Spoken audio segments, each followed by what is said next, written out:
Yeah, sa aking paglisan sa mundong mapanlinlang at sa muling pagbangon sa spiritong katawan, dala ko ang sumpa ng isang pusong sugatan, isang banal na panatan na aking paninindigan. Dadalawin ko ang bawat anino ng nakaraan, ang mga kamay na naghatid ng hapdi sa katawan, ang mga salitang dumurog sa isip at kalooban, at ang mga espiritong sa akin ay nagtaksilang lubusan. Ni isa-isahin ko kayo sa inyong mga himlayan, sa gitna ng inyong pagtulog o kahit sa katuwaan, upang itanim ang binhi ng inyong konsensya at buksan ang pintuan ng tunay na pagpapakumbaba. Hindi ako titigil, hindi ako lalayo hanggat ang inyong mga tuhod ay hindi sumasamo, hanggat hindi nyo inaamin ang bawat pagkakasala at sa Panginoon ay tunay na lumuha at magmakaawa.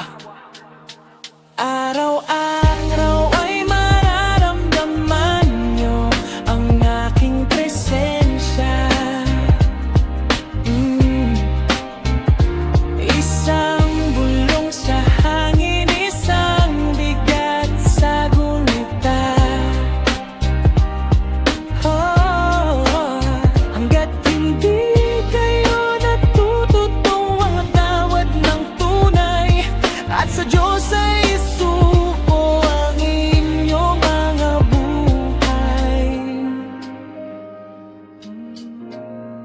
Yeah, ito ang aking sumpa, ito ang aking misyon, ang ituwid ng baluktot na inyong naging desisyon, upang sa inyong pagbabago ay makamit ang kapayapaan, at ang aking espiritu ay tuluyan ng mahimlay sa katahimikan.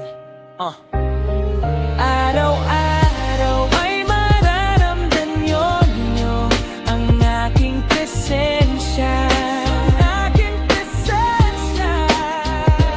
Isang bulong sa hangin, isang bigat sa gunita.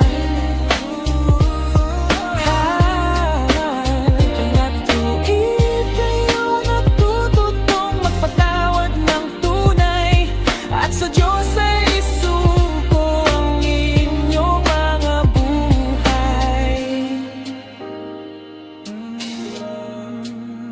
Yeah.